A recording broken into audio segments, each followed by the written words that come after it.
welcome to Shadow Talk. My name is Lisa and I am your host tonight, and we are joined by the amazing Violeta Bagia. She is an Australian author, writing coach, speaker, and folklore lover. Violeta writes fantasy, paranormal, crime, young adults, and fiction with stories that often have a strong female lead, survival, hidden worlds, and the darker corners of the human experience. She is also deeply interested in Australian folklore, the strange, the paranormal, and the stories that live inside the land and the culture. From her fiction to her school talks, podcasts, supernova panels, that's right, and upcoming speaking work, Violeta brings the power of giving people's voice back to them and showcasing it to the world. Hey, Violeta, and welcome to Shadow Talk. Oh, hello, Lisa. So good to be on. How are you? Oh, yes, thank you so much. I know that we've been trying to get together for quite a while, and the universe has conspired against us, but finally we've made it happen. How exciting. And we're not too far away from each other, right? I'm in New Zealand. Yep. You're in Australia. Yep. Down in the southern tip, so it's pretty close. It's nice. We're only a couple of hours apart, technically. Yeah. Well, yeah, it depends on what airplane you take. Exactly. That's super cool. So you're in Victoria, right? Yeah. Cool. And so have you always lived in Victoria, or what does that look like as far as kind of like your journey to Australia or within Australia? Yeah. So my journey to Australia began a long time ago in a little place called Bosnia. I was born there. So from there, we migrated across to Germany when the war broke out. So from Germany, we ventured all the way across the many seas and continents to land in Australia. And since then, I've been in Victoria. So haven't really left this state, kind of moved up and down within it. But yeah, it's always been home. Oh, cool. So I love Victoria. I've lived in Melbourne for a fair few years, because that's what you do when you're a New Zealander. You go overseas to Australia because it's kind of like a home away from home. And I absolutely love Victoria. Melbourne's like, my second home. And we have a headquarters there as well, which is really, really cool. And so I love the fact that you are in Victoria. So choice. It just means that I'm obviously going to have to come over and hang out. Yeah, I think so. It's honestly, it's the next progression here. Yeah, 100%. This is just what's going to happen, obviously. So you have just got so much going on, like literally talks and all sorts of stuff going on, and you are involved in the American circuit now, which is really, really cool. Alongside our beautiful Brittany Barbieri as well, and I think that's one of the things that kind of connected us. And in the get-go, and I was like, who is this Violeta? I'm definitely hanging out with you. Love this. So, tell us about kind of what's happening on the forefront of your world right now. Have you got new books out? Tell us where we can get them. What does that look like? So this is actually so exciting for me, because I am such a big believer in the universe. Kind of like you mentioned just before, the universe kind of like took time away from us and then gave it back and then realized us, yet here we are. So I'm a huge believer in the universe is always kind of guiding you to where you need to be when you need to be there. And so it was actually like a really interesting, fortuitous turn of events for me that led me into this space. So long story short, I've always been interested in the paranormal and high strangeness and, basically anything that's a little bit sort of on the fringe and hopefully soon to be in the mainstream media, because, in the age of disclosure, very exciting stuff. And it was always a dream of mine to be more involved in it on a more, I guess, commercial level, where it was getting to do the thing I love, but in a way that I can put it out in the world, not just sitting, my little office and researching and typing away for myself. So I started listening to Somewhere in the Skies podcast probably 8 years ago. So it's been a while. So I've been fangirling over the podcast and the content and everyone that's ever involved in that show. And on a whim, randomly, maybe like 5 years ago, I sent off an email to Ryan Sprague, and I was like, hey, I'm based in Australia. I know you've had like a few big guests on the show that, are based in Australia and sort of speak on the Australian circuit. So just saying hi, love the show, whatnot, right? Nothing really eventuated aside from a few nice sort of exchanges. And in the meantime, I went on with my own work. So as you mentioned, I write books. That's my bread and butter. So I've got a couple of new releases coming out this year. So one is a crime novel, one is a young adult dystopian, and one is an adult sci-fi. So it's exciting. There's a lot going on, a lot of moving parts. And then throughout it all, I got a message from Ryan, and he was like, hey, how do you feel about writing about aliens and UFOs from the sort of Australian space, directly on the Somewhere in the Sky Substack? And let me tell you, I think it took me a good 5 minutes to stop shaking of pure joy and excitement to actually send a coherent message back and say, oh, yeah, of course, I'd love to. Like, what an honor. Meanwhile, I'm just like, I can't believe this is actually happening. I'm literally living my dream. And then, honestly, from there, it just exploded. The most beautiful people in this community, as you know, everyone just sort of reached out and started connecting and sharing stories. And, people from the other side of the world was like, hey, I know you're writing about Australian stuff. Have you looked into this case? And, now I've got a whole journal of cases that I'm researching and looking into to write about. And honestly, it was just this momentous thing of like the universe throwing little breadcrumbs, and I'm following them. I'm just like, you know what? I'm here for this ride. Oh my God, I love that. That's exactly how CWS started as well. Cryptid Women's Society literally happened by following the breadcrumbs. Just stop trying so hard and just listen to what is being put in front of you, and then follow that. And you're bang on with the beautiful people in this community, right? And I know there's so many of them in New Zealand and Australia. We've just got to bring them together, because I feel like we're really disconnected through the Southern Hemisphere. Like, it's very well connected through America and the UK and kind of Europe, like areas in Europe, I guess. But definitely Australia and New Zealand, we're not quite where we need to be as far as like connecting everyone. And that's why I was so excited. I was like, yes, an Australian girl. Yes, right. And it's one of those things, beyond the scope of the work we do and the research we do, it's forming these connections and these friendships. And I think feeling less isolated in what can sometimes be an isolating space, it's really good to have those kind of people you can bounce ideas off, or reach out to and lean on for more information, or contacts. It doesn't matter what it is, right? It's just knowing that you've got this community behind you. And I think that's one of the, you nail on the head on that one, because it's literally what has happened with CWS, where we've got these amazing women that are top of the class as far as like the work that they're doing and their reputation, and like they're on television and all this sort of stuff, and they're just like, oh my gosh, we'd love to talk. Oh yeah, 100%. Like, and they're just so open to having those conversations. And so many guys as well that support CWS and that we have really great contact with. It's just like far out. Like, it's totally mind these people that you are like, but you're a celebrity, or but you're a a professor, or whatever, and like, have that conversation. So I love that about this community. And I can't say that it's happened in any other industry that I've ever worked in. I've worked in a few. Yes, me too. And just to touch on that as well, I think beyond just the niceness of everyone, it's how humble everyone is. Everyone is so humble and generous with their time. And like you said, these are people that we look at and revere. It's like, you're a celebrity, you're on TV, you're on the History Channel, you're a professor, you work for NASA.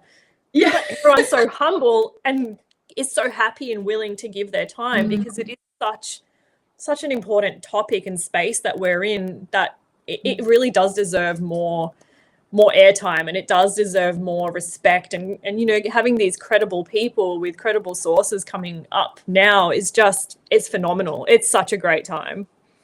So what is the space you really lean into? I mean, like, so within the community that we work in, you've got cryptozoology, you've got paranormal investigation, ufology, so many different kind of sections within this space. Is there something that you really lean into that's kind of at, like your happy place, or your soul kind of goes, oh, treasure hunting? I love that. That's such a beautiful way to look at it. Look, it's kind of a multifaceted answer. I'd say my heart yearns for the knowledge of what lies beyond our world. So once we die, what happens next? Oh, You know, all right? Like I've got this, I don't know, I've got this connection with having a near-death experience myself. I've got this forever desire to know, you know, what is next? Like, what was next? What was it? A dream? Was it just like a weird brain thing of, you know, being there at that space, you know, and kind of, you know, I guess the paranormal of ghosts and spirits. And there's so many amazing stories that have come from people who've experienced things that are, you know, to most people inexplainable, right? But it's just fascinating that so many of these stories share so many commonalities, and to me it can't just be, you know, a thing that the brain does because, you know, you're on the precipice of death or whatever it is. So that's my passion and my happy place, and like it brings me cozy happy feelings. But my heart's passion that I will fight tooth and nail for is disclosure on the unidentified aerial phenomenon space. So ufology, basically. That's where, you know, I grew up listening to my dad's stories. We grew up watching X-Files. We grew up researching this sort of stuff on, you know, the early days of dial-up internet. So that's where that's yeah, right. So that's where that side of things comes into play for me, and that's where I lean into, I guess, quite heavily in my professional space. Right. Okay. So that's totally throwing me for a six because I didn't realize that. I didn't realize the UFO stuff was like so important. But I love that because I am really, really taken by UAPs, UFOs, encounters. I've had a fair few encounters myself. And there's a lot of activity down in the South Pacific here. Yes, there is. Oh my Hotbed. God. Victoria gets it all the time. You can go outside and film the sky and pretty much get something. Pretty wild. And same with New Zealand, and we just see lights over the Tararua Ranges where we are all the time. Like it's down. So what's your view on we're gonna go straight on in here, girl. So what's your view on man-made UAPs versus interdimensional UFOs? What's the theory? What's your theory? There's a lot of theories out there. There's a lot of theories. They come from inner Earth. They're actually just future humans that were, you know, put here years ago and blah, blah, blah, blah, and all this. They're actually reptilians. They're interdimensional beings. They're man-made and they're reverse engineered. Okay, so tell me your theory. Okay, so I am very, very, very passionate about Nolan's take on them being us, but from the future, right? We're coming back to visit us through means that we have uncovered over the coming generations, right? Do I believe that? I don't know. I'd like to. It sounds really romanticized and it's beautiful. It's a notion, but at the same time, it's also quite miserable that if it is us, then it's just us in the entire universe. And that sounds incredibly lonely and very unlikely considering the vastness of the space. So I guess if that is ruled out, then the only other option other than it being man-made, as in other countries are sending things to us, you know, that we're witnessing and we don't know. I mean, that's also a possibility. How many times was the the triangle UFO mistaken for a UFO and was actually just a really super secret supersonic jet that America had for a while, right? So this is always a possibility. So, you know, it would be quite, I guess, silly of us to completely rule that out because we just don't know. We don't know what other countries and nations are. We don't even know what our own nations are doing, right? There's a reason for that. So we don't know, so we can't rule it out. So I guess that would then leave the only other option being that it is something interdimensional. And if that's the case, it's incredibly fascinating to me because it poses the question of what are they doing? Are they just simply studying us? Are they simply just sightseeing? Are they literally just passing through the universe and we happen to be, you know, just a pit stop, right? like wind your windows up, drive through, right? Drive through, do not slow down, just quick drive by. It could be anything, right? So I think maybe they think we're so feral that they're just like, you're driving through Ballarat. Exactly. Yeah, your like your wheels are going to be stolen, so just like drive through, do not stop. Don't entertain it. Just get through it. Exactly. So I mean that could most definitely be a possibility. But what really fascinates me is sort of just going back to the research and the articles that I'm working on. A lot of the things that I am looking into are, I guess, what you'd call cold cases, things that were reported in the early 40s, 50s in Australia and kind of never really went anywhere. So we're not talking about, you know, your famous Westall case with the mass sighting of all the students. It's more smaller cases that have ended up in the National Archives of Australia where, you know, it's a half a page to a page report that a regular citizen sent in and said, hey, I've seen an object. This is what it looked like, hovered for approximately 5 minutes, then it was gone. That's it. Right. So things like that are incredibly fascinating to me because, I mean, generally speaking, these sightings occur in places where, you know, it wasn't common to have air traffic of any kind on a regular basis. And then on the same side of that coin, if it is something that is regular to witness, chances are these people witnessing it would be able to identify what a regular plane flying over their area looks like versus something else that is totally out of the norm that warrants them riding into the Royal Australian Air Force. So in those kinds of instances, I am more inclined to believe that it is something that is visiting us from beyond because, again, the sheer vastness of the universe that we live in, it's unfathomable, right? We don't know how big it is.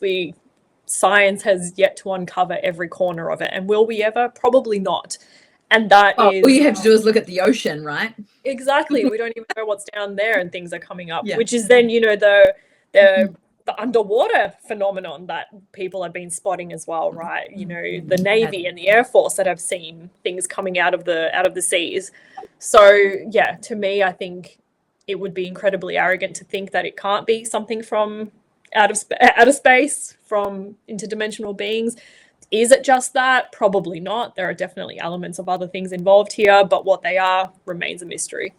It's interesting that those theories could all be right at the same time, right? Yes.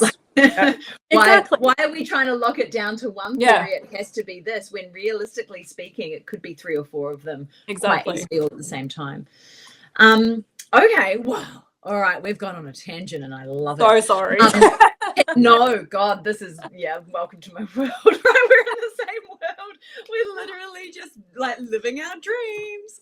Right? It's honestly, it's like people have said before, they're like, oh, I watch podcasts where you've been on, like your eyes light up. I'm like, it's because I'm so happy.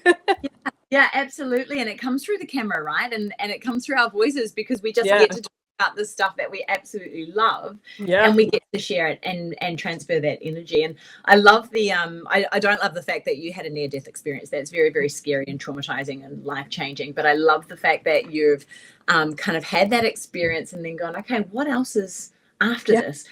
What does this look like now? Like, where's the research to show that there's so many cool pieces of research that have been done over the last 100 years or so to show that the soul goes on, or the soul goes somewhere else, or, you know, we are all energy and we cannot just disappear. It can't go to nothingness because your energy and energy can't disappear. So where does it go and what happens to it? It's that transference of energy, right? If it's not here, it's got to be somewhere else. So what is that somewhere else? And that's incredibly, I guess it's liberating, right? You kind of understand that there is something more than this. And I think, you know, interestingly enough, that experience and that kind of thought process has shifted my mindset so much about everyday life, you know, where it's just, you know, go with the flow, like just take things as they come, follow your gut, listen to the universe, like you know, life is good. Yeah. And it's so interesting when you start, I guess, you know, vibrating at a higher frequency, right? And I talk to my guests about this sort of stuff all the time. Like, what are your views on this vibrational frequency? And, like, you know, these negative entities kind of vibrate at this low frequency, and we're meant to be vibrating at a really high frequency. And it allows you to be really happy in yourself when you're in this space of, actually, you know what, life is good. You're in a social experiment. Maybe you're in like this, whatever this life experiment is, but you're only here for a short amount of time, and your job is to learn as much as humanly possible and experience it with the highs and lows and be vulnerable and all of these things.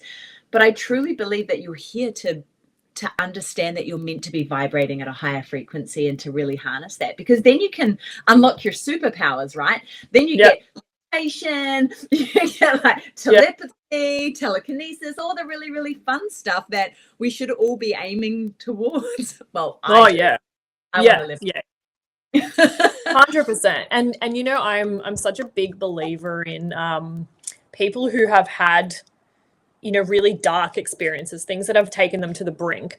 I wholeheartedly believe that unlocks something in your mind, whether it is something, if you want to look at it from a woo-woo sense of, something connecting to the other side, or if it's just the fact that you have no inhibitions, right? It's just lowered. You have zero expectations. You're just going with the flow. So what's to say that isn't giving you a different insight and allowing something else in? And again, same with the universe, same with the ocean. This is an area of science we just have not explored enough to understand that, who knows, maybe in 200 years, this conversation that we're having now, it'll be science. It'll be the known. It's like, if you experience this thing, this is a direct byproduct of that. It's science, right? We just don't know. Up until, I don't know, 100 years ago, some creatures that we considered cryptids actually turned out to be real creatures that we just hadn't known. Sure. Yeah, absolutely. Welcome to the platypus, right? This is the second time I've spoken about the platypus in this many weeks. Exactly. And there's a few more like that. And so, to me, I guess everything in the unknown is the unknown until it's known, and everything will eventually be the known. It's just a matter of time. So who are we to just, shut it down immediately and say, oh no, that's the land of woo-woo, or that's not possible. We just don't know what's possible. But I think that just comes from a place of fear, right? I mean, ignorance comes from a place of fear because you're too fearful to delve into that. And what happens if this is going to break my belief systems, this is going to make change in my life, and I don't want change, and all of these emotions that are connected into this, which are just a waste of energy. Like, your energy should be put into understanding and discovering. And when you realize that there is in fact discoveries to be made, it is life-changing, it's life-altering to know that there are things still in the jungles in remote parts of the world that haven't been discovered yet, that are sitting there waiting, you know. And that's phenomenal. Like, have you seen the latest 800-year-old megalodon picture? Oh yes. I'm like, oh my God, this is the scariest thing I think I've ever seen, and I'll never go swimming in the ocean again. It's got teeth jutting out from bloody everywhere. Right? Yeah. And most people would have just been like, oh, this was a figment of somebody's great imagination, some artist or writer that put this. Like, no, it was an actual thing. And up until now, we didn't believe it. So there you go. And it probably still is, because we have the Tongan Trench just down the road in the Pacific, and there is a 300-year-old shark floating around there. So what about is it the Marina Trench or the Mariana Trench? One of the deepest trenches in existence. Who knows what's down there? Oh God, yeah. And then not even talking about the Baltic Sea. Oh yeah. That's another level of who knows what's there. Like, it's just the ocean and this is what I mean, case in point, we just don't know. So eventually all of the unknown may very well be the known. So what we consider the fringe science or paranormal could potentially be explained away as these are byproducts of things that have happened to certain individuals or certain brainwaves because of certain events. We just don't know. And just take a look at some of the, I always find it so fascinating. I read a story where, and so many like this that have been, documented by scientists and doctors and medical professionals, where, somebody, bumped their head and woke up being able to play the piano. Sure. Like a full savant, right? Or speak another language. Like, that didn't just happen overnight. That's science. That's actual science. Something's happening in the brain, but what is it and what are we unlocking? So, I mean, Flatliners, to me, peak movie. Explain, just, I love it, right? I just love their take on, obviously, I'm not condoning having some near-death experiences through science, but it was just so fascinating to sort of see what, people have have pondered, and the way that I guess science in that movie decided to try and emulate this, because it was one of those things where it's like, if it's in the brain and it can happen, then it could potentially be replicated. Yeah, well, you kind of understand why the Nazis actually kind of delved into science, neurological science, the way that they did in the human body. Yeah. And they did the same with the Japanese as well. Like, we just need a couple of human I was going to say victims. Patients, volunteers to come and join us so that we can test all these things out, because otherwise you simply can't make progress fast enough on animals. Not that I can testing on humans in any shape or form, although they test on us through our water and our medicines and our food and everything else. And especially in New Zealand, we are the perfect testing ground for everything, including data centers apparently right now. Yep, I know, gosh. Yeah. That's an interesting one. But I'm also thinking, the movie Men Who Stare at Goats, the very, it was a great fun film, but the project and the operation in it was based on actual events that the American government was like, hey, we're going to try and, get in here and make telekinesis a thing so we can remote view and get our enemies' secrets from, faraway locations. So again, like I said, these things were, I mean, they are still considered fringe to the masses, but obviously some people didn't believe it was the fringe, and they actually thought it was something that could be tapped into. So what's to say that it can't? Yeah. Well, absolutely. I mean, that's Monarch, I think, with the remote viewing. Yeah, and Monarch. That was huge. That was a massive Russian-based experiment that started, and then the American CIA took it on board and started cranking into it. And you can guarantee that if those two major governments are doing things like that, there's other people in the mix. So it always makes me laugh when Australia goes, like, we only have one page of our UFO files left, and that's all we have, and that's just a cover page. It's just a cover of the folder. So my question to you then is, let's go on that UFO kind of UAP track for a second. In Australia, you're doing research at the moment that is, number one, challenging because there's no government files left anywhere, so you're going to have to research into different areas, different modes of transport, if you will. So how are you going about it? And I also know that in Australia there's some pretty restrictive searching that you can and can't do. Yes. Without saying too much and getting out of look, it has, I spoke to this in one of the most recent articles I released, where there were clues to where these documents existed and information on how to find said documents. However, when I found the documents, the files were either misplaced, deleted, or completely corrupt. Yes. And so what I did from there is, I fortunately had somebody had written an article years before the data was deleted or corrupted. Deleted. Accidentally misplaced. Accidentally misplaced. And they had snippets of the article. It was just a screenshot, a tiny screen grab. It was enough for me to see what the headline was. It was enough to see what newspaper it came from. And thankfully, the wonderful people at the State Library of Victoria actually have it documented in its original form. Wow, well done. Yeah, exactly. So sadly I couldn't get into the library to view it myself, but the librarian that I spoke with was able to email me a copy of the screenshot. She took a photo, sent it to me, and I was able to work off that. So the challenges have been prevalent. There have been roadblocks pretty much at every turn, at every article that I wanted to write, every story I wanted to look into, same kind of deal. And like I said, the National Australian Archives have the folder that's 210 pages of reported sightings from the public between 1953 and 1955. That's what I've been predominantly working on, sort of that space. So it's been really interesting to see. It's like, yes, I've got this document and I can see that people have made these reports, but beyond that, it's impossible. There's nothing. I can't find the story. One really interesting story, actually. So this was the ABC in Australia. So I saw, so I'm part of an Australian UFO group, right? So it's like everyone writes in their reports on Facebook, you know, pictures that they've taken, whatnot.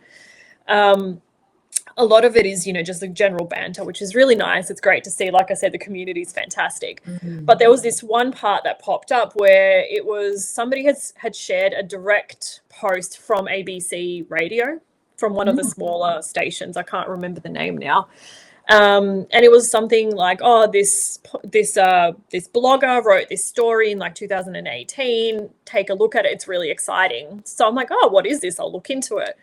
And it was the Madunga Station object. So I looked into it. I was like, this is actually really interesting, really compelling. You know, multiple witnesses. There was actual trace evidence. So, you know, this on the Hynek scale, like this is exciting stuff, right? You don't often get cases like this that have been reported. Sure. And then I saw there were screen grabs from this report that exists that I could not find.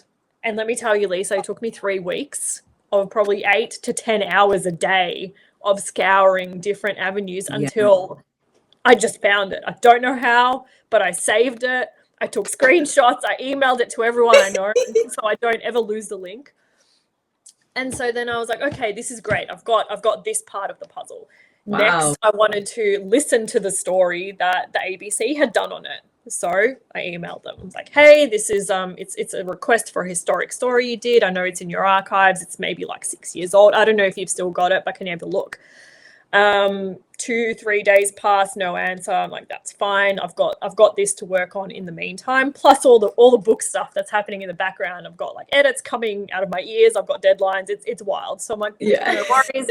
I'll just park this for now. Then 3 or 4 days later, I get a message saying, hey, we've gone through our archives. No existing story that has aired. I'm like, but I have a screenshot that you have aired said story. Like, what are we talking about now? And yeah, these are the kinds of roadblocks I've been facing. Pretty much every single story that I have tried to go with since, 53 to 55, something is missing or incomplete or corrupted or misplaced. In quotation. Why between 53 to 55? Why is it that time zone? I have no idea. The only theory I've got is that it was such because it was a prevalent UFO wave in Australia at that time. I assume in New Zealand as well, because we kind of closely shared a lot of the experiences in that time period. So potentially because there was just so much happening and so many reports being made that a lot of it probably just got misplaced or misfiled. I know the National Archives of Australia had a renaming convention of their files and storage systems, so potentially things got lost in there. Because following that sort of time period, the next block of reports is quite complete. So you can find it, although a lot of it is quite wish-wash. Yeah. Same, I guess if you've been following the UFO circuit at the moment, all the documents that have been coming out of the Pentagon, the, unclassified documents, a lot of it it's trash. Like a lot of it doesn't really go anywhere. It's just, hearsay from, X, Y, and Z. And a lot of it is like that too in this 210-page document. But there are some nuggets of gold in there. So, if you've got the patience to go through it, and I've linked that document in all of my articles at the bottom.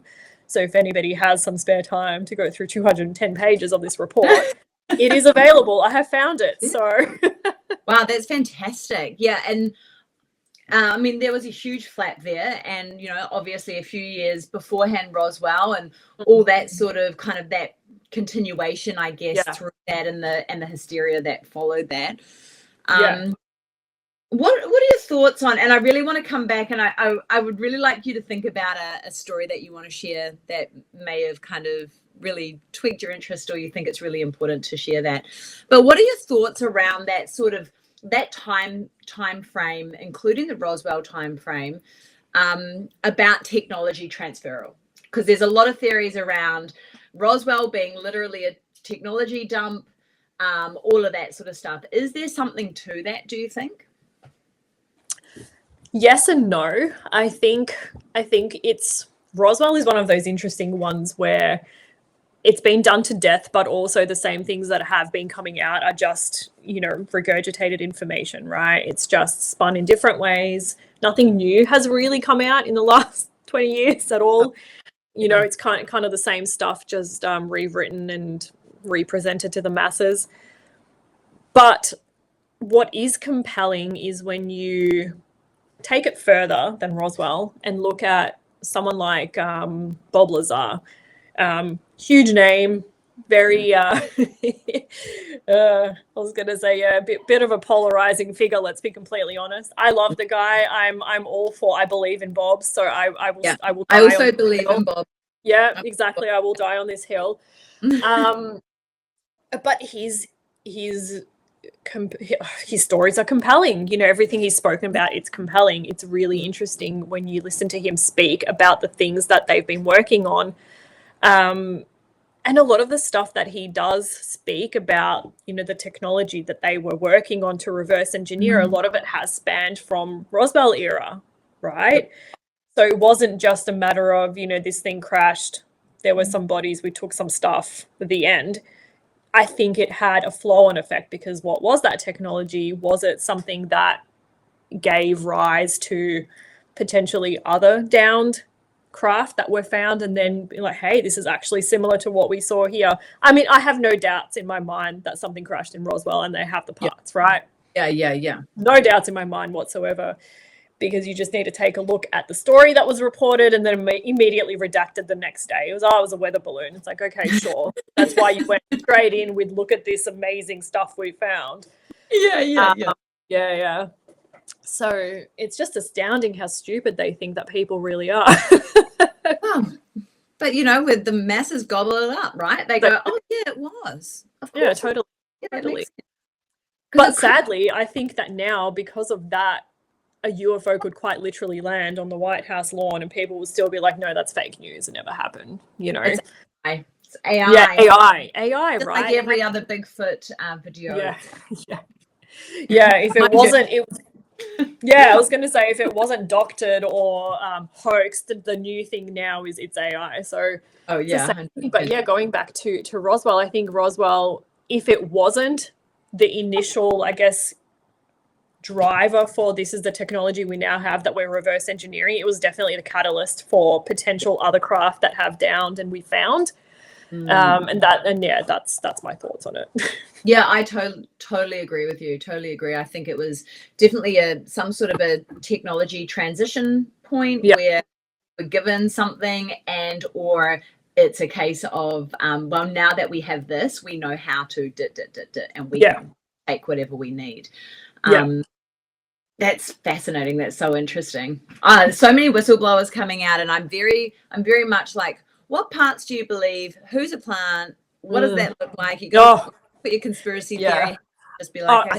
I think you have to have a bit of a conspiracy hat on to dive into this world and to survive it, because there is a lot, right? But I think you have to have your wits about you too, because by the same token, there is just a lot of crap as well, right? Like there's so much stuff that's coming out that's just like, it's ludicrous. It will take 3 seconds of like further Googling to like find out that it's fake or that no such person was involved. But then if you're a true conspiracy theorist, I guess you could go down the rabbit hole and be like, oh, but it's a cover-up, that's why they're telling you it wasn't involved. So you have to have your wits about you, right? You have to take everything in this space with a grain of salt and just use your brain. Do your own research, as you'll say. So this episode that we're filming right now is going to go on to the Cult of Conspiracies podcast as well, because and I love conspiracy theorists or truthers, the truther movement, because they bring receipts, right? Because they have to be able to show where their threads have come from. You can't just come out and say crazy stuff, because no one will believe you and everyone will think you're crazy. So you have to bring receipts, and that's one of the reasons why Cryptid Women's Society puts out episodes onto Cult of Conspiracy, because I absolutely love that environment, and I love the way that they pull things to pieces and be like, oh yeah, but how about that?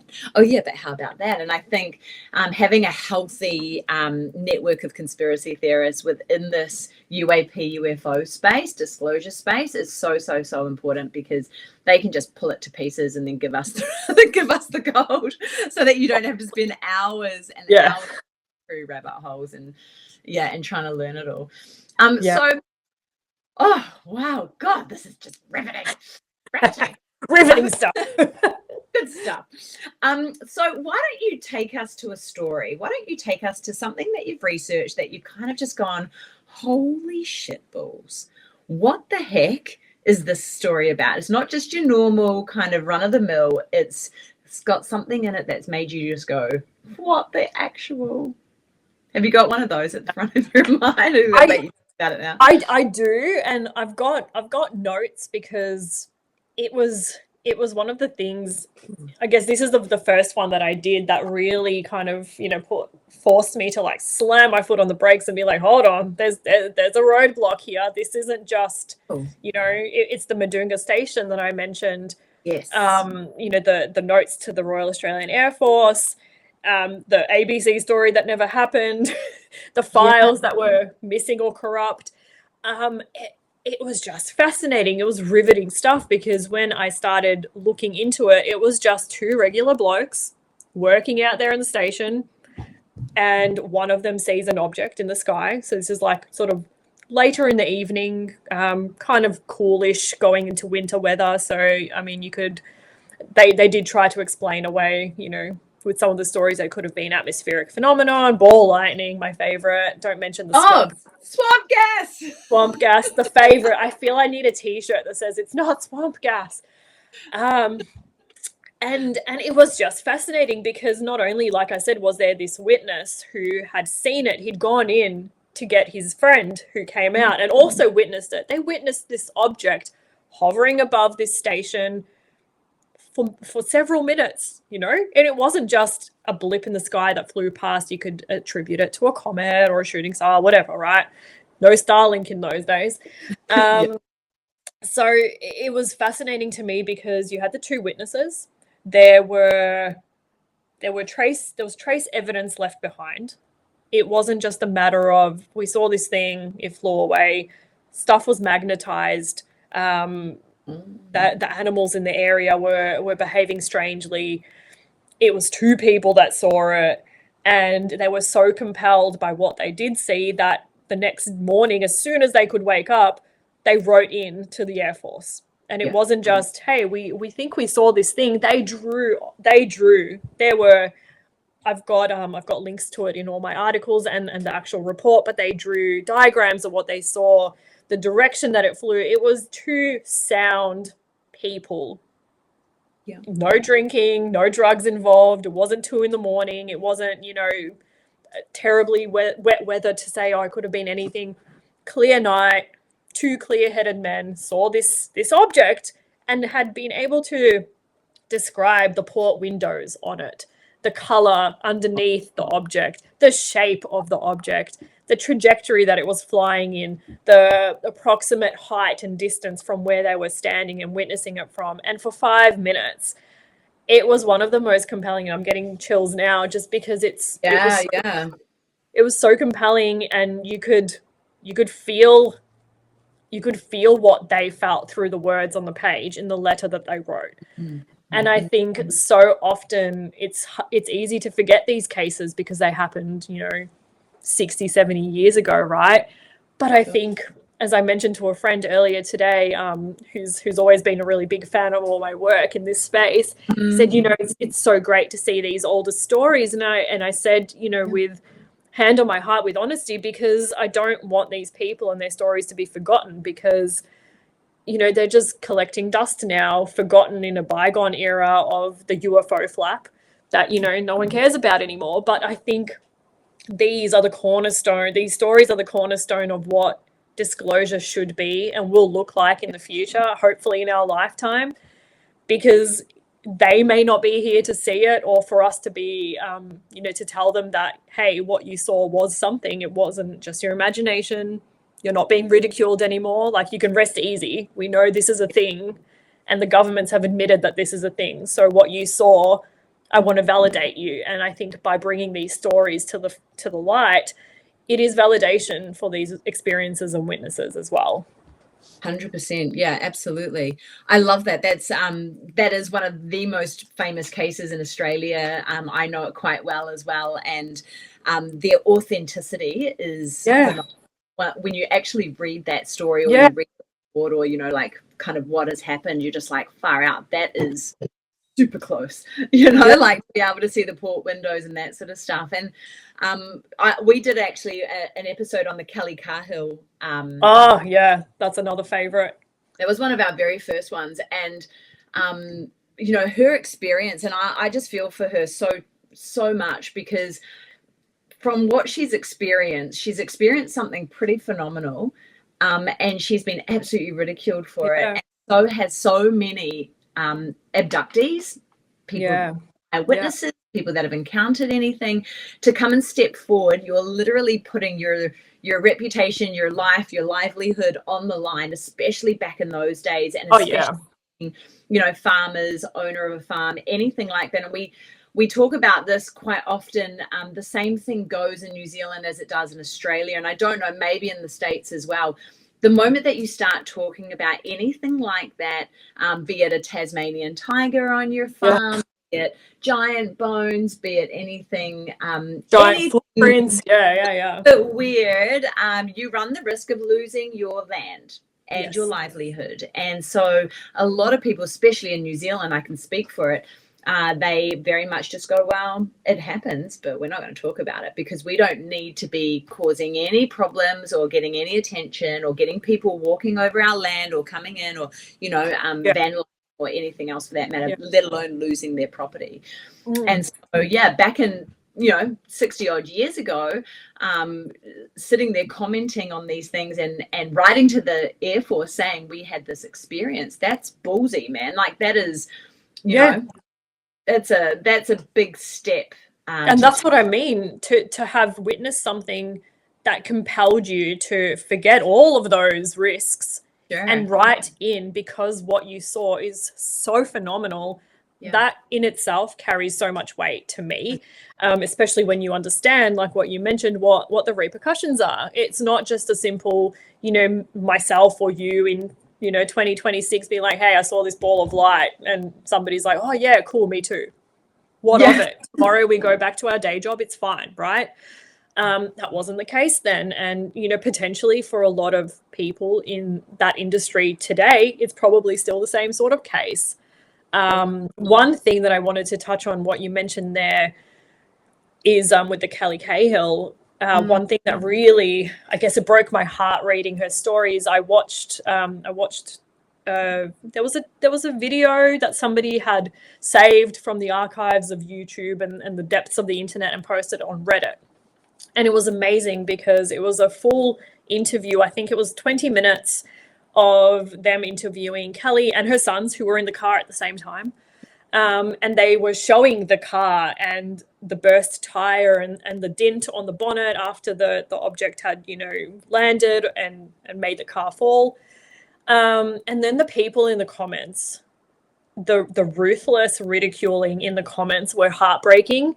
Most of it, making fun of the way that they spoke, because, they were using the wrong words or the wrong tense. And then other people, fortunately, coming to, to their defense, saying, hey, these were just regular people. Like, they might not have been educated. They might not have gone to high school or university. Like, it doesn't matter what they saw. They're using the language they have in the best way they can to tell this story. Who are we to, discredit them because, they don't know how to use the Oxford Dictionary or something? Sure. Yeah. You're going to be a grammar Nazi and say, well, your experience didn't happen because your grammar is correct. Exactly. and so many things like that have come forward, especially with these cases, like the two gentlemen in Madunga Station, or, like people who've witnessed the Min Min lights, for example. They were just, farm hands. So what? who cares what their occupation is? They saw something, they're using the best language they have to tell the thing. It doesn't discredit them, it doesn't minimize their story, it doesn't make it any less worthwhile. And so again, that's why I'm so passionate about bringing these stories to the light and giving them the respect they deserve, because I believe them. I believe these people and the things that they've witnessed. I believe that what they saw changed them profoundly in whichever way. That's not up to us to decide. But what it is up to us is to share the story, and it's up to us, to do the due diligence and research it adequately and put forth the most honest thing we can when we see what they've written about and spoken about. And so, that's why people have asked me why all the old cases. This is why, because the newer cases, there are people that are giving them the light of day now, right? Mm-hmm. We're in an age of social media where anyone can share whatever, right? And they're getting their time. But these cases, like I said, they're gathering dust in the long forgotten files of the Australian Air Force reporting system. And they deserve to be in the light. So, it's my duty to do it. I'm able, and so I will. Yeah. And I think it just gives so much credibility. And I'm very much like, if you can go back 20 years where you can get photographic evidence, video evidence, that the likelihood of it being doctored is so minimal because you can't do that. You can always see when it's been generated or it's been fiddled with, essentially. Yeah. And it's really, really easy to see that has the credibility. That's validation right there to show that's an original, right? That's real. Yeah. Something real happened there versus, it must be AI generated. And that is always the issue that we face right now until AI gets the cut, which it feels like it's getting closer to, because people are getting pretty fed up. Yeah. But until that happens, we have to go back into history to find these original cases. And I think that's kind of our grounding. That should be our anchor point for cryptid creatures. Patterson Gimlin's situation with that. Yeah. Coming out talking about the hoax and stuff. I don't know how I feel about that one, but I think it's probably one of the most credible cases that we've had of a cryptid site as far as Bigfoot goes. But when you go further back, you find these originals and these images and that sort of stuff. And it doesn't matter what part of the industry you look in, you can see, like we were talking about Annabelle earlier before in our pre-show, same, right? Conjuring House, so many different locations and objects and things that bring this originality to it, or these anchor points that we can really kind of jump into and really kind of grab onto. And I guess just refocus and center ourselves into kind of what we're trying to research. Yeah, completely agree. Taken away to God knows where. End up in very, very strange places. Just like we had. Exactly. So let's talk Australia. Okay. We've talked UFOs in Australia. I love this, by the way. So up my alley. Let's talk folklore. So we are very big in Indigenous cultures and understanding Aboriginal culture and all of the lore. We don't normally say folklore in New Zealand or Australia because it's just the lore of the land. It's the lore of the land. And so, that lore that the Aboriginal culture has, that the Māori culture has, that the Pacific Islanders have, is just so rich and so crazy. And I heard the most insane stories from my friends who I went to see over the weekend, and they are Māori descent, and they were telling me all about chasing patu paerehi, which are the fairy people in New Zealand. Yes. And being chased by a giant spider. And I have issues with giant spiders in Australia, and that's why they're in Australia. And so when we'll keep them here. Thank you. Well, when I heard this story, I was like, holy crap, that means that there's something in New Zealand. Something here. Oh no, I thought I was safe. So can you maybe, introduce us to some of the lore, some of the stories, some of the entities that belong in Australia? Maybe I don't know, like a lot of our followers are from America, and they don't hear these sort of stories often. Is there something that you want to share with us? So sorry. Can you hear that? This is my son trying to break in currently. Oh, is it? I was like, it sounds like when my German Shepherd. Oh, hello. And when this my is German where we'll Shepherd's trying to do cut. something. Oh my God, Manea, it's taken so long for you to get here. I thought you would have been here earlier. I'll just note this point in our conversation. Hold, please. No worries. Manea, where's your grandma? She's in the room. Okay, then. Hold, please. I need you to exit, stand up, because I'm speaking to Violeta. You need to go. I'm nearly finished. You're doing a great job, but I'm filming. Okay? Remember, you said that you weren't going to come in. I'm doing an interview. Okay? Thank you. I need to not do that.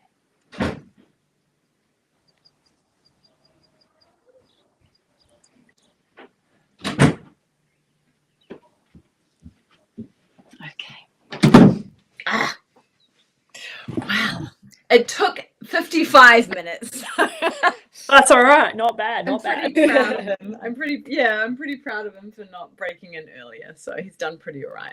I know I've got a recording with Ryan Sprague on Friday, and I was like, look, as long as you don't mind the possibility of my child walking in at any given time, because it's just me and her on Friday. Oh, sure. Husband will be at work, so I was like, and he's just like, it's cool. It's like we can leave it in. I was like, I really don't care. I'm like, I don't want to like hijack your podcast like at all. Yeah, yeah, but she will. But she will. So I hope you Yeah. can edit. He's like, I can edit. Oh, thank God. Yeah. I mean, like, he's really good, and normally he's at school. Like, it's whatever day it is today, Tuesday daytime. So like we're normally pretty good, but his dad's gone out and he works from home quite a lot, and so I'm like, why are you going out? Yeah. Where are you going? How about staying here? But that's okay. All right, cool. So we're going to pick it back up at 57. Pardon me. 58 is what we're going to pick it up at, and I will re-ask that question. Yeah, cool. Oh, groovy. Nice one. Sweet. Okay, so oh my gosh, this is just mind-blowing stuff talking about UFOs in Australia. So UFOs in Australia, but there is so much more in Australia. You mentioned the Min lights. How about the law that's in Australia through Aboriginal culture? Is there, we have a lot of followers in the US that don't really get to hear about the entities and the law that's kind of wrapped up in the Australian cultural space. Can you, I don't know, kind of introduce us to a couple? Well, yes, and I think my favourite, so coming from the Wemba people of southeastern Australia, we're looking at the bunyip. So, so the bunyip, personal favourite. We have, wherever you go in Australia, somebody's got a story about the bunyip. The people of Australia have endearing stories about the bunyip. They're thought to occupy swamps, marshes, creeks, rivers, sort of any kind of wetland area. They're thought to live underground or under the water by day and emerge at night. Some people, depending on who you ask, think they're actual creatures. So cryptids, if we want to call them that. Some people think they're spirits. Again, there's been sadly not much documented physical trace evidence to sort of look at it and say like this is what it looked like, because a lot of it is hypothetical. And I guess it kind of ranges from it being like a dog-faced creature to like a platypus-tailed creature, just depending on which region of Australia you speak to. But it's a fascinating one because it's one of the most longest standing, yes. I guess I don't want to say legends, but it's a legend. It's a legend of the people, and it's something that the people of Australia really believe in, and it's easy to see why, because there is so much about it yet so little at the same time. And I think that's where the mystery really kind of strengthens the cause for it. Yeah, I love bunyips, and I'm so glad that you brought that up because it's one of my favorites as well. Yeah. And Juliet and I actually did an episode on water cats, And Yeah. we talked about water cats in Indonesia, the golden lion, and then we talked about water cats over in Australia, over in Africa, and making connections between the two, and saber-toothed tigers and this sort of stuff. And then we made this crazy connection to what could be a bunyip, right, in Australia, because they are said to have webbed feet, like this dog with this eel-like appearance as well, and red eyes, right? Yeah. And as she's reading me this information about what she's found over in Africa, literally of this water cat holding its breath for what could have been hours underneath the water, and then jumping up on this boat as the sailors were kind of, working their way down through this river, and jumped up and stole a guy from the boat, and then just disappeared into the water and didn't surface anywhere that they could see. And he was telling us that this thing had webbed feet, and it had claws, and it looked like a giant cat, and it had red eyes. And I was like, oh, are you a bunyip? Like, could you be a bunyip? And you know what really fascinates me about this, and the connection that, you've made there, is that if you're going by lore or folklore or legends, it is incredibly fascinating to me that these stories that have spanned continents and centuries have so many similarities. So many. In areas that previously couldn't have had, or very minimal chance of, any communication in those times, right? Yet the stories endure. And we look back, and it's the same as, the cave drawings of hypothesized visitations from space, right? Cave drawings across multiple continents in different time periods, varying belief systems, yet they all depict incredibly similar things. And it just always brings me back to, it can't just be folklore, it can't just be stories, dream stories, right? It has to be so much more. And I really love this, because the Aboriginal people of Australia documented these stories, and I believe they're documented, right? They documented what they saw, not just things they made up for, for telling kids stories.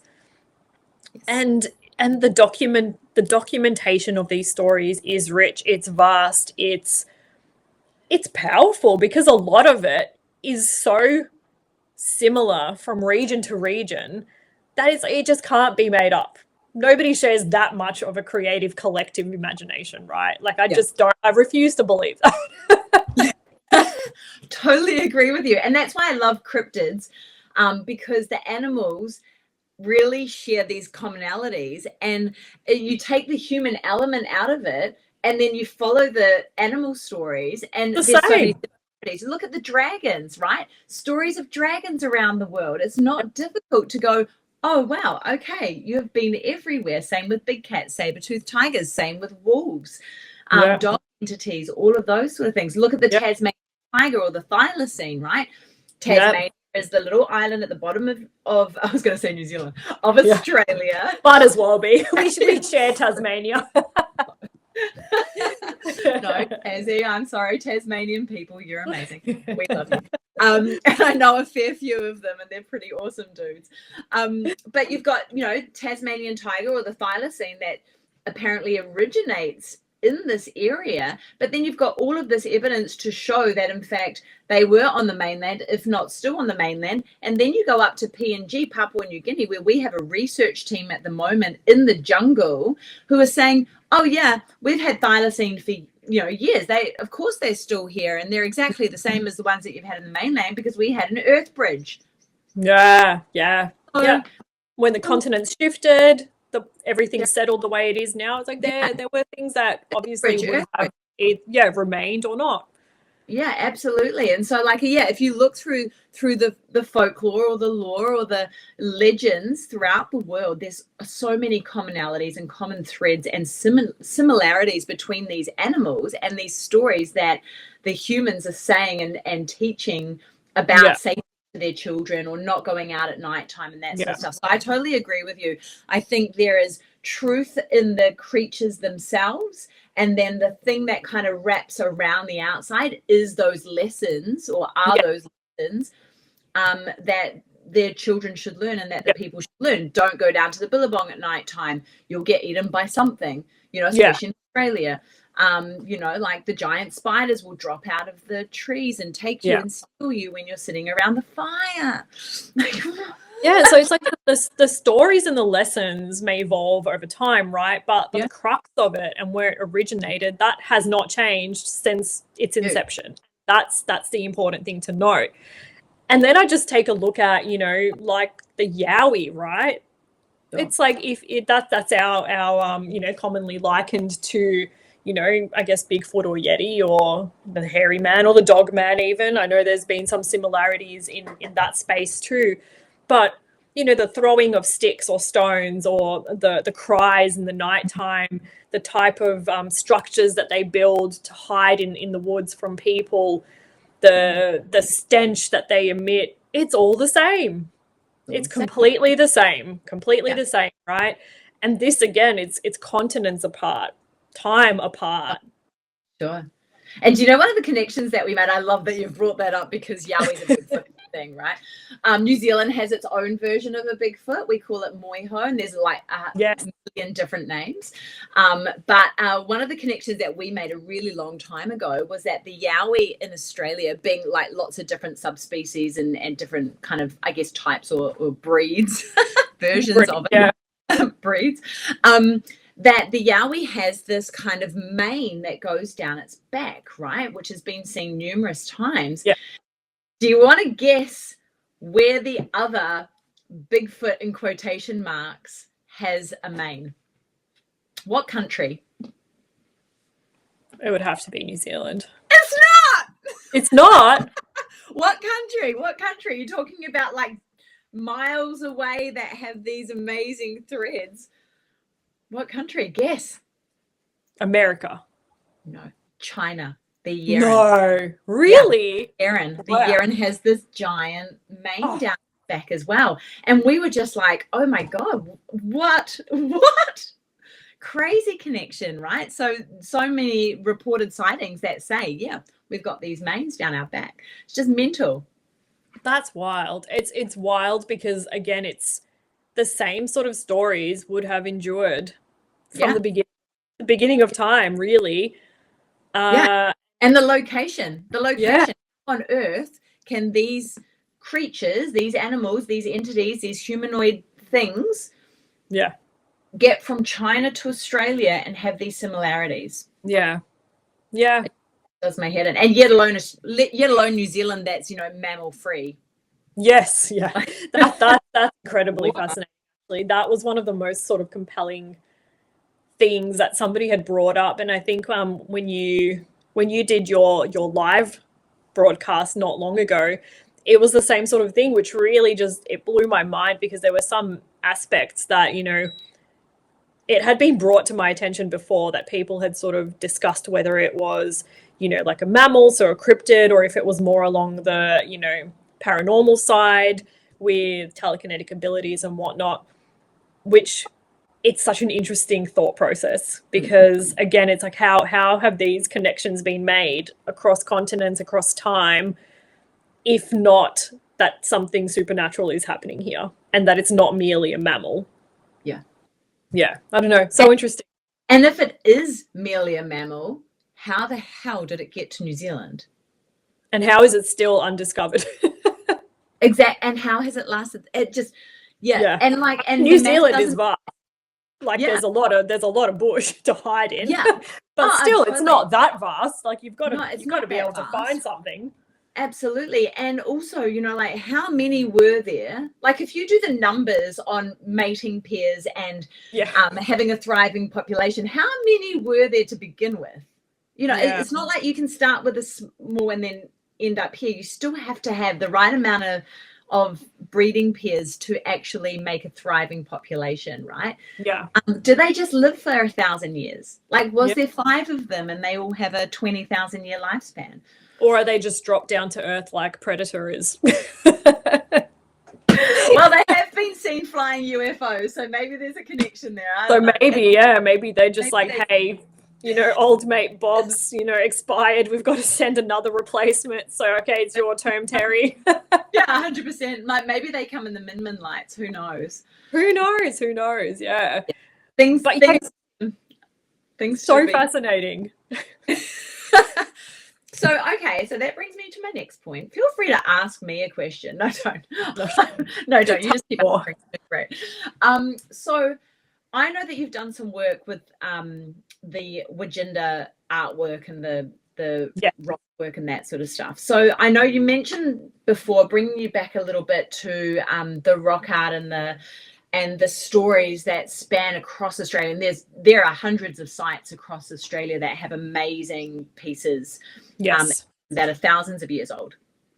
And I know Ancient Aliens has jumped onto so many different theories and all of this sort of stuff.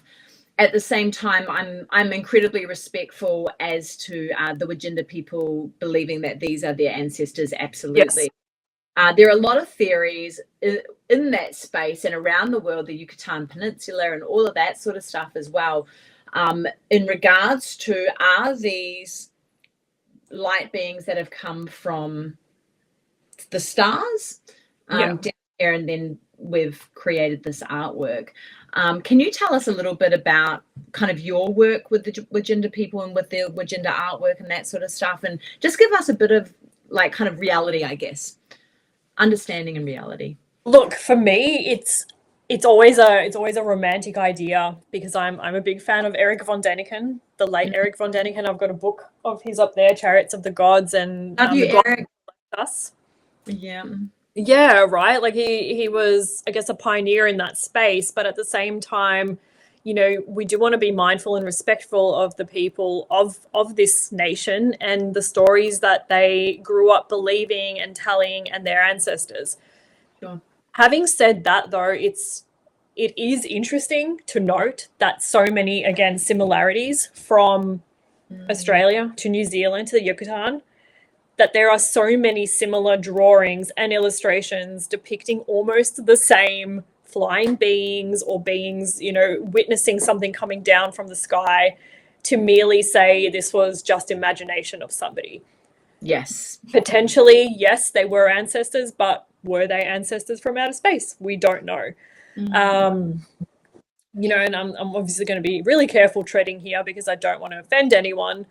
But if they were from outer space and this is what was depicted, it doesn't minimize, in my opinion, it doesn't minimize their belief in any way, shape, or form, because it is still something that brought them peace at that time. It is still something that they looked to for guidance at that time, whether that guidance came from the earth, from the spirits that surround us in this country, or from space. It still doesn't diminish what they meant to the people of that time and why they drew them. And so for me, it's hard to ignore those similarities across the globe, again, in a time where communication across continents wasn't all that likely in the minimal travel we could do during those times when these drawings were dated back to have been done, right? So I guess that's where, in a roundabout, very politician answer. No, I love that. It's a very respectful answer. And that's kind of where I landed on that story, which is why I wanted to write it, because I know Ancient Aliens has sort of dived into that space, but was also very firm in their belief that it was something extraterrestrial. Not necessarily, because, like I said, it could very well be that these are the ancestors that came from the land, and these are the spiritual people that, our amazing countries put together and put on these walls, right? Because they meant something to them at that time. But also there is the possibility that it could have been something else. And like I said, it doesn't diminish what they meant to them and what their belief systems meant. It just slightly changes what they were drawing. Yeah, I find that I think you're bang on with that, and it's such a good way of explaining that, and being respectful and holding that holding the culture and the understanding in high regard. And that's what we try and do, basically whenever we're talking about historical things. And I think, like my mum says, you should always go back to the start. She's like, why are you trying to start like 3/4 of the way down the story? Like, find it out from the start. And I love that, because when I was talking to my friends, actually I caught up with our operations manager, the beautiful Alison Haitano, who came over back to New Zealand, and I caught up with her brother as well and her family, her whānau. And he said to me, he goes, do you know what? He said, we as a people, he said, and this goes across every native group, we as a people are so open to talking and telling our stories. All you have to do is come and ask. Ask, and I think as researchers, if you're working in this space, be it the paranormal space, be it cryptozoology, be it ufology, you should go and experience the native people that are living on the land and that really have these stories and these encounters and this history and this timeline. You should go and learn that, because otherwise you're literally kind of jumping into one of your books at page 227, and you've missed the entire setup with no context, right? No context of the story or where it's going. Yeah, absolutely. And I feel like, going and I'm sure that you've been like on site to these places and this rock art and that sort of stuff, and so have I, and it's bloody fantastic, right? When you get to go to one of these amazing spiritual sites, be it Uluru or be it, Arnhem Land, or be it in New Zealand where we go to Topor, which is a very, very place. You go there and oh my God, the energy. But that's the thing, the energy, right? The energy doesn't lie. And it's that boots on the ground approach. And I think I spoke to this in a context of writing books the other week, on one of my reels, but I feel the art of research has been lost because everything is so readily available online that boots on the ground approach is not, I guess, as important to people as it should be, perhaps. And, obviously it's not always possible to get out there and explore things in person. Like I said, I wasn't able to get to the library. But fortunately, because of this amazing connectivity we have, I was able to still get a picture of the article I needed. But if you can and you're able and you have the means, like, it's so important, I think, to go out there and not just, ask the people for the stories, but to feel where you are, right? And your land, such as mine, is so vast and rich with this culture and history that it just any part of it that you go to, you feel something, right? Sure. So go out there. Don't be afraid. And it's such a cool point to be made, because I spoke to Dr. Mounts on All Things Unexplained podcast, and if you haven't spoken to him yet, and CJ, you need to. I'll hook you guys. I have not, but it's on the bucket list. Dr. Tim, he is awesome, and they're way into UFOs and all of that sort of stuff. But one of the things he said to me was he went to Roswell, and he went to another site which was very, very close, and it was actually a secondary crash site a year after or 2 years after or something like that. And he said standing there changed everything. It was like the energy that's still in that land, and the things that he found, and being boots on the ground, changed everything. And I think that's just so important. And as you say, research, it doesn't matter what you're researching, writing a book, an article, a blog, putting together a documentary or a movie or whatever. Go and be boots on the ground, because researching on the internet and sitting behind a bloody computer just does not do it justice, and you don't connect correctly. And you have to have that energy transfer and that energy connection, especially in the space that we work in, which is all energy transferal and connection, all of the above, and super spiritual. And the stuff that I found out about Uluru and the New Zealand, the Māori connection to the Aboriginal people, like, it blew my mind. I had no idea that the Māori people went and helped the Aboriginal people when were coming over. I did not know that, and I found that out this weekend, and I was like, holy crap.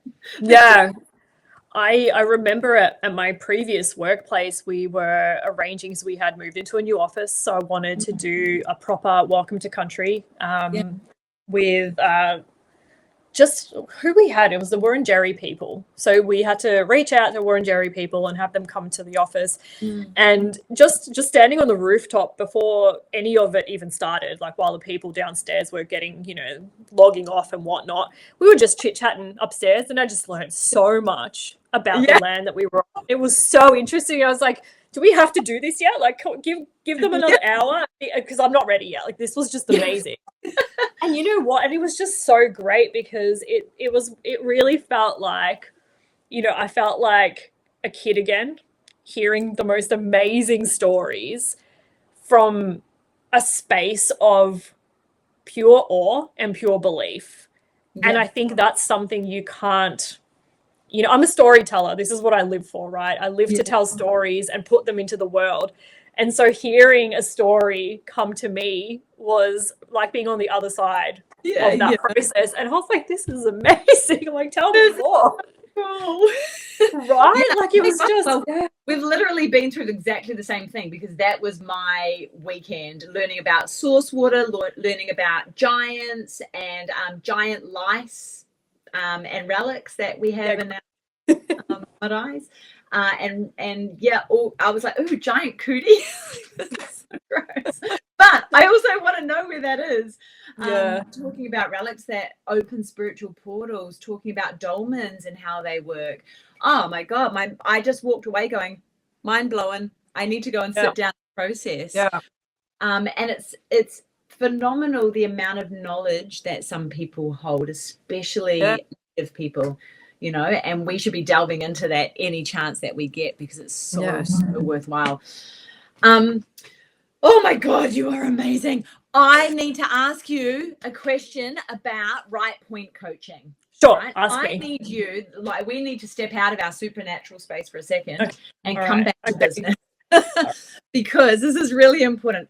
Right point coaching is one of your businesses, or is your business? My business, yes. Your business, the one that you run. I do. And I need you to explain to us what it is that you do and how do you help people, because we have at Cryptid Women's Society, we have so many women that are authors that desperately want to write books. I know that there are so many people, men and women, within this space that we work in the community, that are desperate to write a book and just don't know how to go about it. But they have this information, right? They've been researching for years or whatever. So please explain to us right point coaching. How does it work? What do you do? And give us some tips. Sure. Turn me into an author, baby. All right, let's do it. So first your diamonds. First and foremost, my mantra is it's a no bullshit approach to writing a book. I've done the fluffy part. I've gone to university. I've got 2 degrees. I've got a 3rd diploma. So I've done the work, right? Pretty hog. Yeah, I know. I've dropped some names and some accolades. Throwing my hat in the sky. Exactly, as you can see behind me. So I've done the work, and I'm here to tell you that you don't need to do that work, right? So that's been an expensive lesson for me, to know that I probably didn't need to do all of that to do what I do now, and neither do you. And the reason I say that is that everyone can write a book. You just need the right tools in order to do it. So my job as your coach is to empower you to use your words and tell the story that you want to tell in a way that suits you. So my approach is that it's not a one size fits all, because the way you learn is completely different to the way I learn.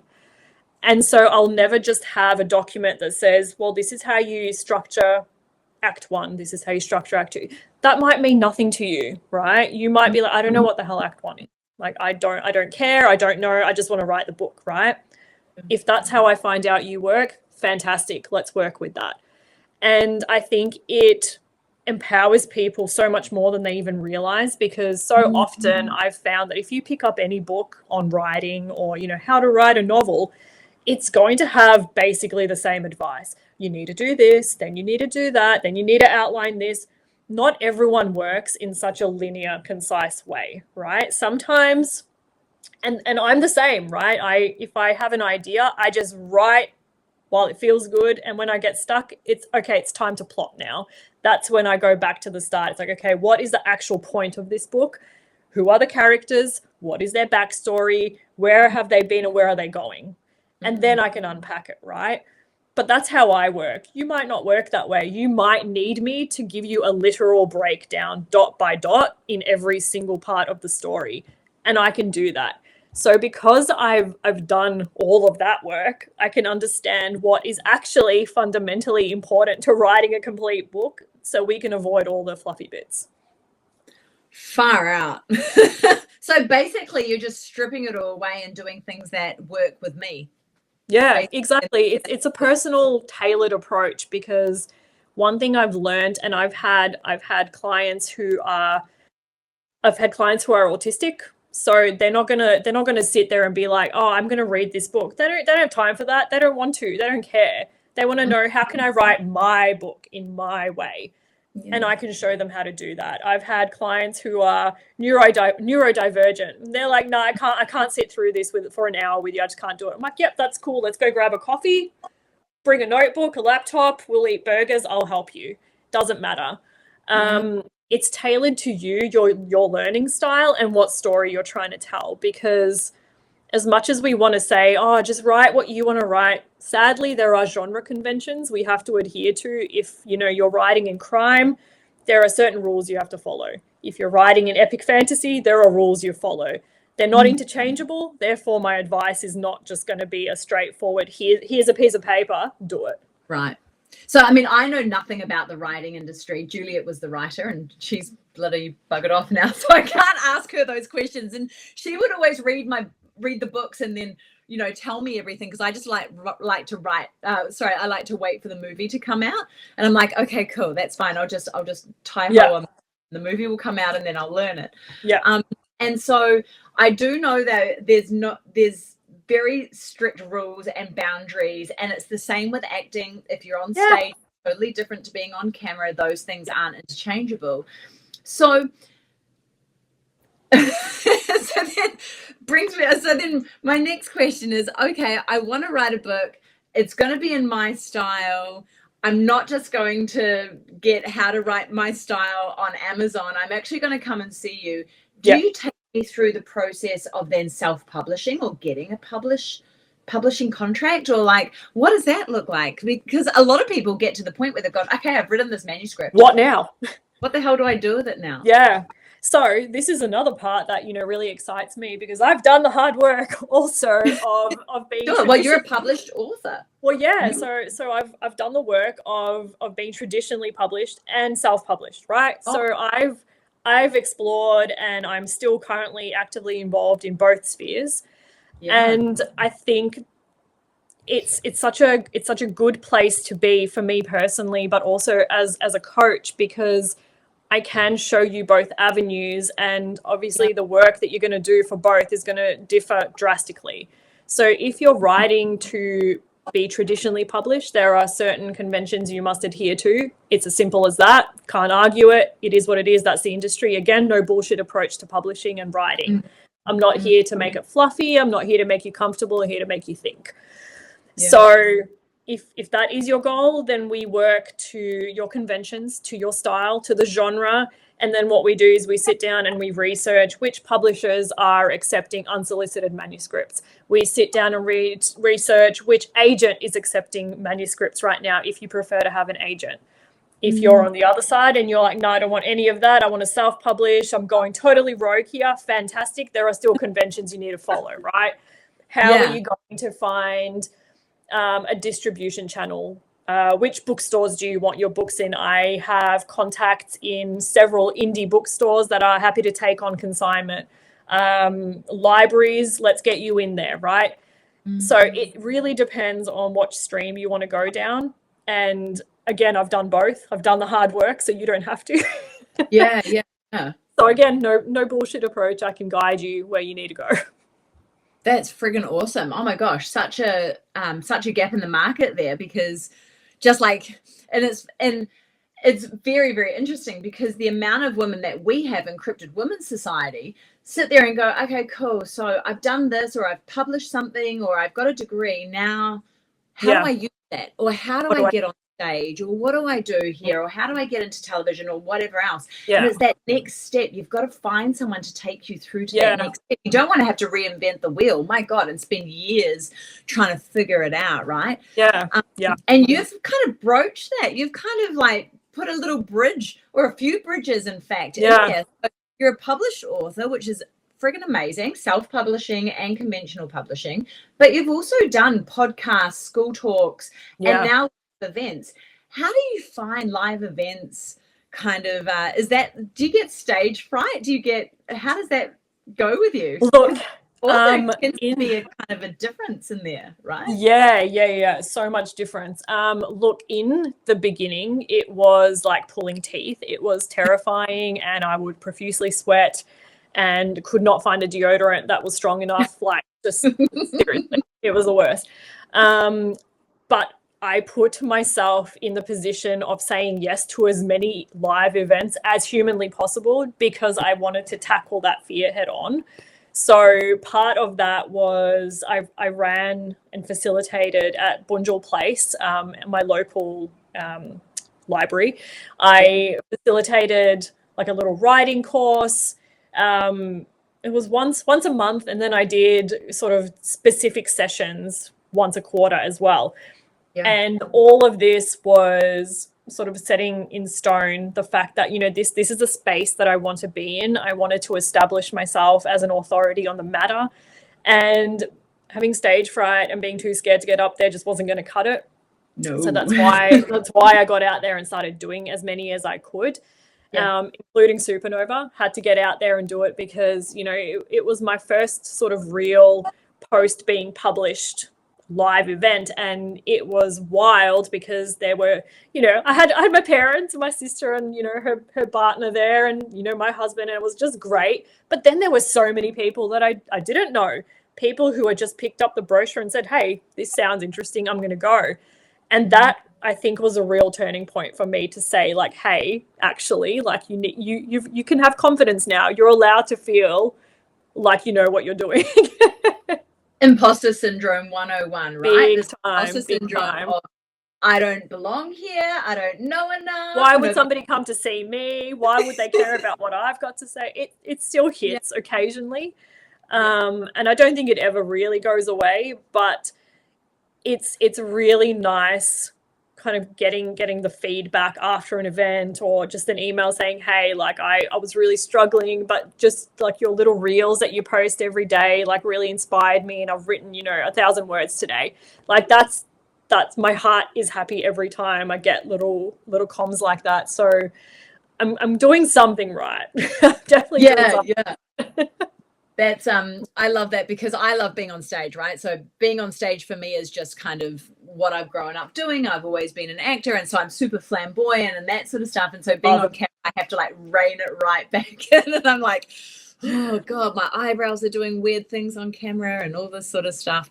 And so, yeah, I love the fact that you've transitioned. You had to really force yourself into that and kind of, I guess, work that muscle, right? Work that confidence. And then deal with that imposter syndrome when you know that, like, and it's always a real surprise, right? Oh my God, people actually showed up. Every time I'm just like, this is it's gonna be like no one's gonna come. Even though like my book launch was, you know, all tickets were exhausted twice, I was still like, nobody's gonna turn up. Like it's gonna be, it'll just literally be my parents and my husband. But no, like so many people came, and it was beautiful. So that's great. Truly fantastic. Hey, tell us about your upcoming live talks and that sort of stuff. What are you doing? Where should we find you? How do we? So I've actually taken a break this year because I think the last 5 years have been absolutely non-stop chockers. So I've taken a break this year. I'm not doing anything live. I am going with the flow. I'm letting the universe guide me. Because I've got 3 books that are coming out this year. So that in itself is huge. There's a lot of editing. There's a lot of fine tuning, a lot of sitting at my desk. So a lot of brain space is going to those. But in the paranormal space, I am going to be on Anomicon 2026, which is amazing, alongside Brittany Barbieri, which is so cool. When does that roll? September 11, I believe. Oh, so Anomicon, so we can go and get tickets. So that's all, it's all going to be streamed online, so you don't have to leave the comfort of your home, which is amazing. I can sit in my pajamas. Exactly. So that's going to be incredible. So that's like your biggest conference on the anomalous across the world. Basically, it's a global thing, which is fantastic. So are you doing UFOs, UAPs? I'm doing UFOs.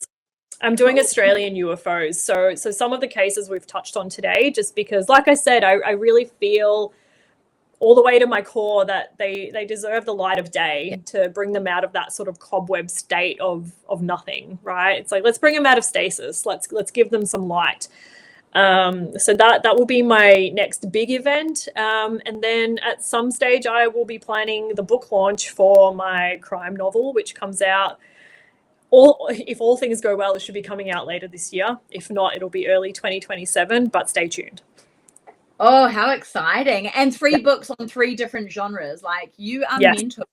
Yes, we're 2 different publishers. So that's, it's been, like I said, really busy. So I haven't sadly had the capacity to get out there and do any of the talking circuits as much as I'd love to. I needed to take a break this year. So recalibrate next year and we'll see where we are. Well, who knows? Maybe we end up in the States together doing a New Zealand Australian tour. Oh, that would be amazing. Wouldn't that be getting to go on site and touch and feel and come away feeling, oh yeah, I'm already feeling. I know. It's like, where can we go? Where can we go? Are they doing another Raid Roswell? Yeah, 100%. Well, that's the first stop, obviously. Like, come on. Yeah. I feel a relationship brewing, and I feel a tour of Australia potentially showing itself, and maybe we'll end up in I don't know, Pilbara or somewhere random, Arnhem Land, or just something. We have to. We have to touch and feel. We have to touch and feel. Like, it's just one of those things where we need to absorb what has been given to us.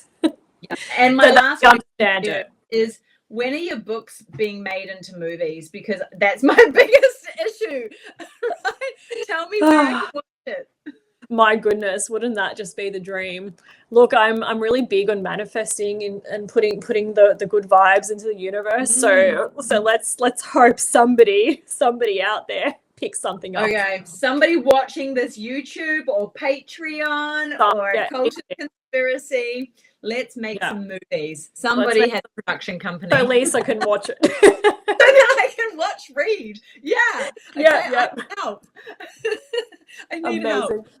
Violeta, this has just been so interesting and truly mind-blowing. I've got to take some time away and go and have a really good think about what we've spoken about today, because there's been some really, really interesting things and some threads and some different things going on. And I love it. Like, truly, like, having a woman in the space, having a woman in Australia in the space, even better, and all your connections to the States, and literally just taking over the corner of the earth that you're in is very, very cool. We will rep you as much as humanly possible. If you have not gone out to find Violeta's books yet, where can we find you? So if you are big on Instagram, I am really active on my author page. I also have a Right Point coaching page on Instagram. Feel free to follow either, because I do borrow some content from either side, because usually it's interchangeable. Also, if you are into the UFO side of things, the Somewhere in the Skies Substack, that's where I predominantly write and post everything. So I am always on there. So once a week I release a new article, which is really fun. And then, of course, I do TikTok, but whatever. who can be bothered these days, but jump on there. I'm on there too sometimes. Yeah. But if you are local to Australia, specifically Victoria, pretty much most bookshops will have copies of my books. If not, jump on any online platform that sells books.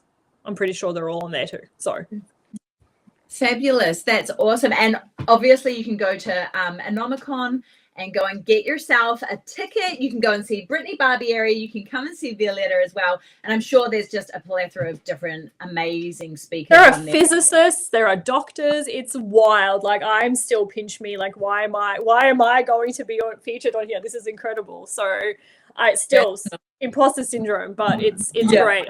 So honored to be in that space with such amazing people.